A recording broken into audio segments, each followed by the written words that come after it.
Hello and welcome back to another edition of Cincinnati Reds Baseball. We are here at the Great American Ballpark in Cincinnati, Ohio, where the 10-16 Cincinnati Reds are set to take on the 19-8 San Francisco Giants. Reds taking home the first game of this series with Homer Bailey on the mound, beating former Cincinnati Reds ace Johnny Cueto.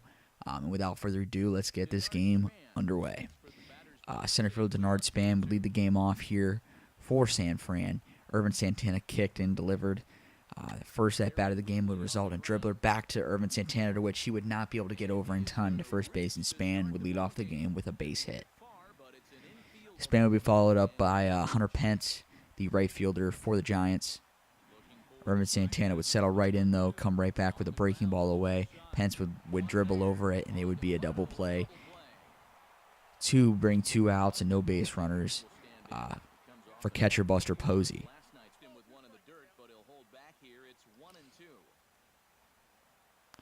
Posey would get behind 1-2, and Irvin Santana would bring the high fastball, blow it right by the eyes of Buster Posey with a backwards K, and the Reds are up to bat here in the bottom of the first. Billy Hamilton set to lead things off for the Reds, hitting .250. Kind of at that line right there for a leadoff hitter where you want him to make sure he kind of stays above it, but he does his best with a base hit to start off the game for Cincinnati as well to left field. Followed up by third baseman, now hitting Eugenio Suarez, hitting .306 here to start his campaign here in 2016. He drives a base hit to center field, which would get Billy Hamilton first to third. For the on-base machine, Joey Votto hitting .360, leading the National League in average. Count would run 1-2 on Votto, but that's not a problem. Votto's going to do what he has to do to get that run home, hit a long sacrifice fly to left field, and Billy Hamilton's going to score without a problem.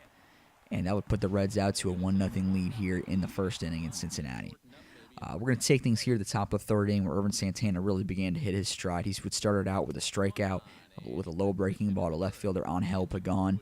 He would then follow it up with another strikeout of starting pitcher Jeff Samardzija on the low outside slider.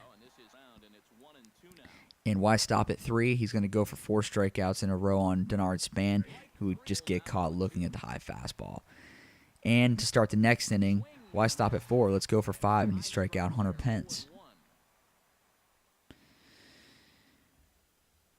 Taking things now to the top of the 6th inning, things would start to get a little hairy, though, for the Reds, as Denard Span would rip a base hit to start out the inning. Now, with 2 outs in the inning, Hunter Pence would then catch a hanging breaking ball and just get enough of it to lose it into the right field seats, which would give San Fran a 2-1 lead over Cincinnati. Leading off the next inning for Cincinnati would be Eugenio Suarez, and the Reds didn't waste any time getting back on the board as Eugenio Suarez hit an absolute rocket into the left center field seats, and the Reds were tied once again. Kyle Schwarber would come up in the end of the inning and hit an absolute rocket of his own. Unfortunately, just not enough oomph on it to get it over the wall, as right fielder Hunter Pence would catch it back to the wall. Bottom of the 7th inning, though, the Reds are back at it again with Zach Kozar, who hit an absolute moonshot into the upper deck. Would be followed up by pinch hitter Derek Dietrich, who would enter the game and take over in left field for Kyle Schwarber, the better defensive player, in a left-handed bat here to face the right-handed pitching Samardzija, and he would drive a base hit. Pence would not be able to get there in time. Unfortunately, his base hit would not come around to pass. 8th inning would roll around now, and the Reds would turn it over to left-handed setup man Tony Cingrani. Cingrani would not have an easy time, though, of it. The first batter he'd face would be second baseman Joe Panik, who would drive a base hit up the middle. Bruce Bochy would make a questionable call and send out the left-handed Gregor Blanco to face Tony Cingrani, but evidently Bochy knew something we didn't, and on a hanging breaking ball with 2 strikes, Gregor Blanco would hit a rocket just out of the reach into right field. I'm sorry, it was actually more of a deeper shot than I thought, and the Giants would take a 4-3 lead. Hunter Pence would continue the inning, though he would ground out. I'm sorry, he would actually continue the inning with a base hit, but the rest of his inning would not come around to pass as Tony Cingrani would get out of trouble. With the Reds down 4-3, Eugenio Suarez up to the plate, 3 for 3 with the home run already in the ballgame. Eugenio Suarez would strike again, just missing the foul pole in left field, would tie the ballgame up for Cincinnati. At the end of this inning, Reds would call on Tyler Holt, the young center fielder, to come out and pinch hit for the pitcher, Tony Cingrani, and he would drill a double to give the Reds a little extra hope here in the 8th, but it would not come around to pass.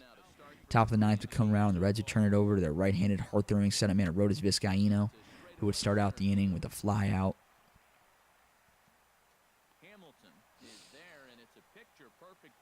Second batter faced here was third baseman Matt Duffy. Arodys Vizcaino would settle right back into the zone with a hard fastball and get him to roll over it to Eugenio Suarez. Suarez having an incredible night, both on the defense and at the dish. Third batter he'd face be second baseman Joe Panic, challenges him with the high fastball and gets the fly out to left fielder Derek Dietrich, the Cincinnati native, and the Reds would come up to the plate here in the bottom of the 9th. All right, we're back here in the 9th inning where the Giants are turning over to right-handed pitcher George Contos. Game tied here at 4. Second baseman Brett Lowry now taking the plate, batting 7th. And Lowry would take the first pitch up the middle for a base hit off of Contos and get on base here early for the Reds in the bottom of the 9th. This would draw a pinch runner for Lowry. The speedy Jose Peraza, the utility infielder, would take over at first base. Zach Cozart, of course, here, number 8 here, to be called on to sacrifice Peraza over into scoring position with no one out. Cozart would lay down an excellent bunt, and Belt would not even be able to make a play over at first base. 2 runners on here, no one out. Reds really in the driver's seat here in the bottom of the 9th, looking to end things here relatively quick. 2 on, no one out. Derek Dietrich would step up to the plate, and third base coach Billy Hatcher gives him the bunt sign as well, and he will advance 2 guys in his scoring position with 1 out. The next batter here would be Billy Hamilton with 2 hits here in the day. Manager Brian Price is going to let him hit, and a hard ground ball to second base is not going to be able to get that run home. So with 2 outs here in the inning, Eugenio Suarez steps up to the plate once again, 4 for 4 on the day, 2 home runs. Really looking to end this game and be the hero that he's been all game long. And with a 1-1 count, George Contos would kick and deliver a fastball inside and would shatter the bat of Suarez. And a pop-up to second base will not allow the runs to score here. And Contos is bailed out of trouble here in the bottom of the 9th.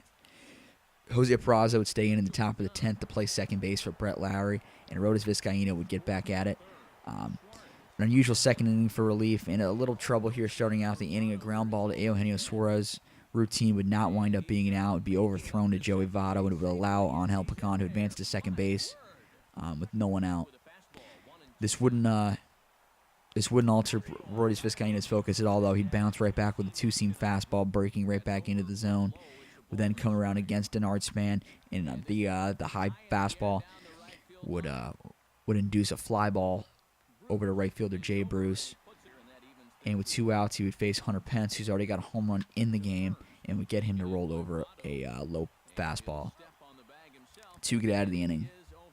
To start things off here in the 10th inning, would be first baseman Joey Votto.